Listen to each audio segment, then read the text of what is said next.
Hi friends, welcome to Sunny talks. ఒక విషయం అయితే క్లారిటీగా చెప్తున్నా. ఎన్టీఆర్ సినిమా రిలీజ్ అయ్యి 6 సంవత్సరాలు అవుతుంది. అందరికీ ఒక డౌట్ ఉండేది, 6 సంవత్సరాల తర్వాత ఎన్టీఆర్ మార్కెట్ సస్టైన్ అయ్యిందా, అలాగే ఉందా, ఇప్పుడున్న పరిస్థితులకు తగ్గట్టు ఉందా, రికార్డ్స్ కొడతాడా, ఇప్పుడున్న టైర్ 1 హీరోస్కి కాంపిటీషన్ ఇవ్వగలుగుతాడా ఆ కలెక్షన్స్ వైజ్గా అని చాలా డౌట్స్ జనాల మైండ్లో ఉండేటివి. టోటల్ చేంజ్ అయిపోయి మార్చేశాడు. దేవర మార్చేశాడు, ఎన్టీఆర్ మార్చేశాడు. ఆయన ఎన్ని సంవత్సరాలు తర్వాత వచ్చినా ఆయన రేంజ్ ఏమీ తగ్గదు, అలాగే ఉంటుందని దేవరాతో ప్రూవ్ చేశాడు. ఎక్కడైతే తనని వీక్ అన్నారో అక్కడే అడ్వాన్స్ సేల్స్తోనే ఆల్ టైమ్ రికార్డు పెట్టాడు.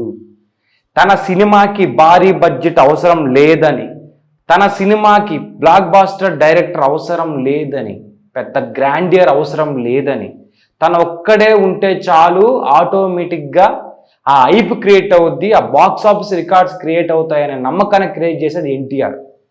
నేను ఎందుకు ఈ మాట చెప్తున్నానంటే, చాలామంది అండర్ ఎస్టిమేట్ చేశారు ఎన్టీఆర్. ఆల్మోస్ట్ 6 years తర్వాత సోలో సినిమా రిలీజ్ అవుతున్నప్పుడు తన మార్కెట్ ఎంత ఉంటుంది, తన కలెక్షన్స్ ఎంత వస్తాయని అండర్ ఎస్టిమేట్ చేశారు. కానీ ఆయన మార్కెట్ ఇంచు కూడా తగ్గలేదు. ఆయన స్థాయి అనేది ప్రతి సినిమాకి పెరుగుతూనే పోతా ఉంది. నేను చెప్తున్న లెక్కలు ఇప్పుడు చెప్తా, లెక్కలు గుర్తుపెట్టుకోండి. నైజాంలో 19 కోట్ల గ్రాస్ అడ్వాన్స్ సేల్స్తో, అంటే అప్పటి వరకు ఉన్న కల్కి 17,56,00,000 కల్కిని క్రాస్ చేసేసాడు. డన్, క్రాస్డ్ చేసేసాడు. ఏంది అరాచకం, ఏంది? నైజాంలో కల్కిని కొట్టడమే కాకుండా ఒక ట్రెండ్ సెట్ చేశాడు. ఎక్కడైతే తనని వీక్ అన్నారో అక్కడే ఆల్ టైమ్ పెట్టాడు భయ్య. 19 కోట్ల గ్రాస్ అంటే ఆల్మోస్ట్ కల్కిని 2 crores డిఫరెన్స్తో కొట్టాడు. ఎలా సాధ్యం? ఎన్టీఆర్ అనే పేరుకే సాధ్యం అది. నైజాంలో ఒక్కటే కాదు, గుంటూరులో ఏంది, గుంటూరులో బుకింగ్స్ అనేటివి త్రిబుల్ కొట్టేశాయి. అంటే ఒక పెద్ద సినిమా, ఒక గ్రాండియర్ సినిమా, ఒక భారీ మల్టీ స్టార్ సినిమాని జస్ట్ కోటాల శివ సినిమాతో ఎన్టీఆర్ లేపేశాడు. ఇంతకంటే అచీవ్మెంట్ ఏముంటుంది, ఇంతకంటే ఎలివేషన్ ఏముంటుంది? ఒక్క గుంటూరులోనే కాదు, రాయలసీమలో ఎన్టీఆర్ మరొకసారి తన సత్తా ఏంటో ప్రూవ్ చేశాడు. Kurnool all time triple లేపేశాడు.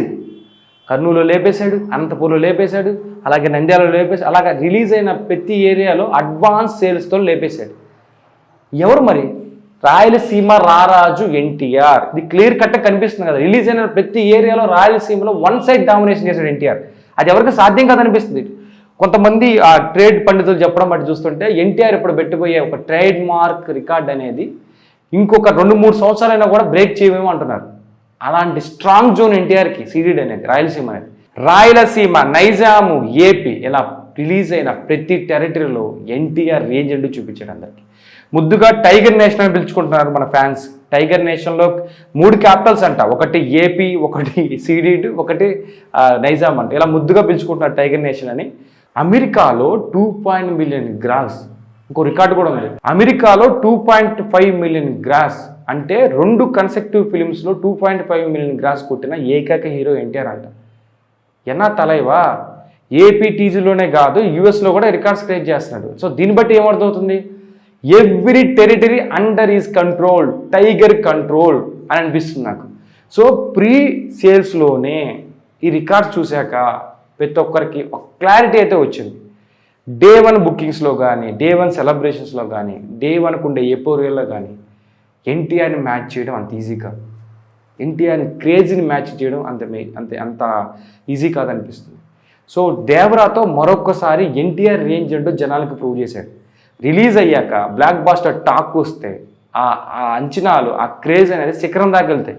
So అలా అవ్వాలని మనస్ఫూర్తిగా కోరుకుంటున్నా. మరిన్ని వీడియోస్ కోసం నా ఛానల్ సబ్స్క్రైబ్ చేసుకోండి.